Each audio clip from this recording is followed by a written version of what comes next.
Assalamualaikum warahmatullahi wabarakatuh. Perkenalkan, nama saya Muhammad Wisam Wiragina dengan NIM A11 2024 1573 dari kelompok A11 43 UK2 kelas penerbangan data. Di sini saya akan menjelaskan tentang perjalanan saya dalam kursus Coursera Machine Learning dari IBM yang telah saya selesaikan.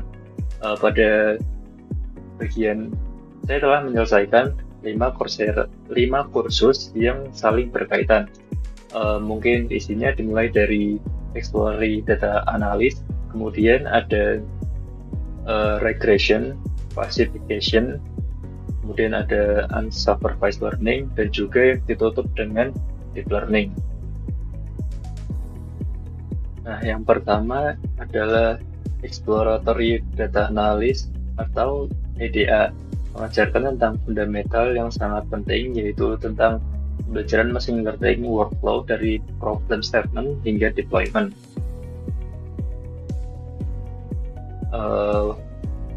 Yang paling berkesan adalah pemahaman tentang data cleaning, yang ternyata jika ada data yang berantakan akan menghasilkan model yang tidak reliable. Saya juga belajar tentang hipotesis testing dan pentingnya memahami bahwa korelasi tidak selalu berkaitan dengan kausalitas. Selanjutnya di course kedua, yaitu tentang regression, saya belajar tentang memprediksi nilai kontinu menggunakan linear regression. Yang paling menarik adalah tentang konsep bias variance trade-off, yaitu tentang model yang terlalu sederhana akan underfit, namun terlalu kompleks akan overfitting. Solusinya apa? Menggunakan realization teknik seperti read, lasso, dan elastic net yang mengontrol kompleksitas model agar bisa di-generalize dengan baik pada data baru.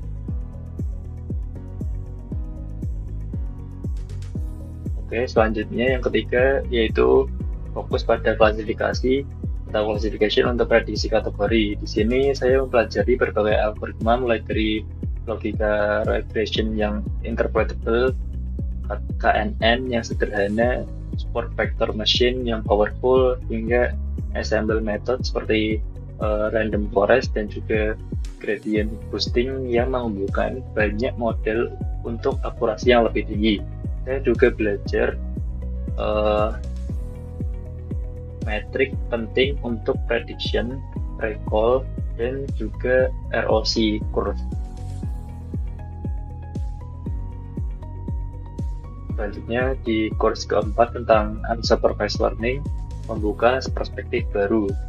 Tanpa label, kita tetap bisa menemukan struktur data seperti K-mean clustering membantu mengelompokkan customer untuk segmentasi, sementara PCA dan dimensionality reduction mengatasi curse of dimensionality terlalu banyak. Future justru membuat model lebih buruk. Teknik ini sangat praktis untuk data di dunia nyata yang sangat kompleks. Kemudian di bagian terakhir itu ada deep learning yang paling challenging namun sangat seru. Di bagian deep learning ini ada neural network yang bekerja dengan layer-layer yang saling terhubung melalui weight. Saya belajar block propagation dan gradient descent untuk training model, serta berbagai cara loading dan processing image untuk CNN. Deep learning ini yang menggerakkan teknologi seperti computer vision, speech recognition, dan juga self-driving cars. Oke, dari kelima kursus yang sudah dijelaskan, dari situ saya dapat memahami data, membangun model supervised dan unsupervised, hingga implementasi deep learning. Setiap kurs itu saling berhubungan satu sama lain, dari mulai yang pertama sampai yang terakhir memang sudah dibuat urut sesuai urutannya. Untuk selanjutnya saya akan menjelaskan tentang project yang sudah saya buat dari penugasan Coursera.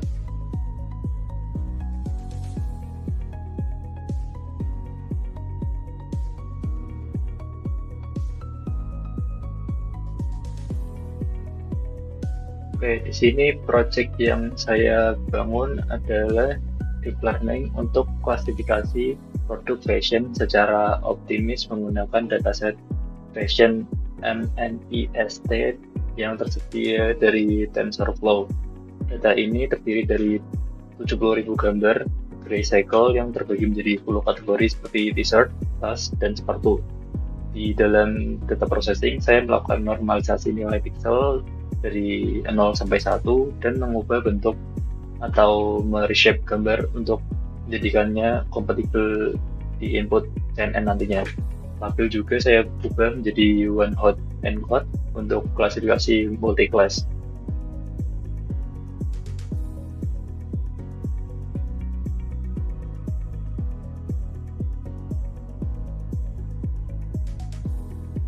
Selanjutnya, saya melakukan eksperimen untuk progresif untuk mencari arsitektur terbaik. Yang pertama, saya mulai dengan model baseline sederhana yang hanya menggunakan dense layer. Hasilnya cukup standar di akurasi 82. Untuk menangkap fitur visualisasi dengan lebih baik, saya beralih ke konvensional neural network, yaitu Gen N model 2 adalah Gen N sederhana, model 3 adalah Gen N yang sudah ditanding dengan patch normalization dan dropout untuk stabilitas. Nah, berikut adalah akurasi yang sudah saya sebutkan sebelumnya. Kemudian untuk membuat model sudah siap. Di sini saya menerapkan data augmentation.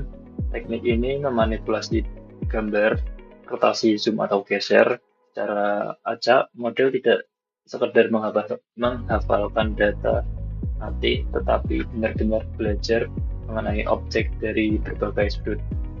Saya juga menggunakan arsitektur CNN yang lebih dalam dengan menggunakan global average pooling untuk referensi serta callback seperti early stopping yang agar training berhenti otomatis saat model sudah optimal.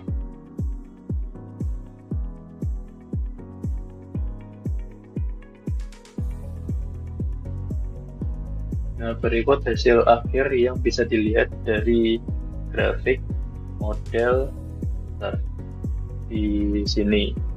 Model ini sudah mencapai uji akurasi di atas 90%. Meskipun dilatih dengan tantangan augmentasi, model ini menunjukkan generalisasi yang lebih baik. Artinya, ia lebih jago untuk menebak gambar baru yang belum pernah dilihat sebelumnya. Nah, kesimpulannya, proyek ini berhasil mengembangkan classifier yang tidak hanya akurat, tetapi juga ahli untuk deployment nyata. Setelah model sudah jadi,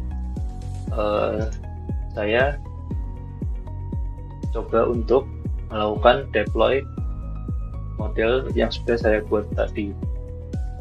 Di sini sudah saya lakukan deployment di streamlit.io. Ini mari kita coba untuk menjalankan modelnya.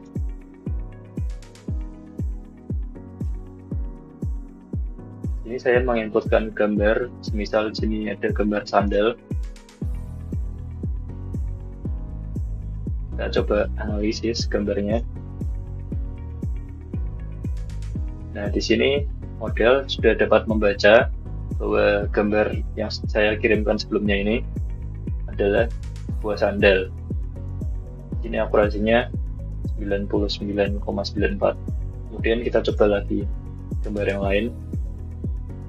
Misal ini ada gambar tas. Kita coba analis. Nah, di sini sudah terbaca bahwa kalau gambarnya tas, modelnya sudah bisa membaca dengan akurasi 98,91. Dan begini juga grafik-grafik tentang data yang lain. Mungkin sekian untuk yang bisa saya sampaikan, kurang lebihnya mohon maaf. Terima kasih. Wassalamualaikum warahmatullahi wabarakatuh.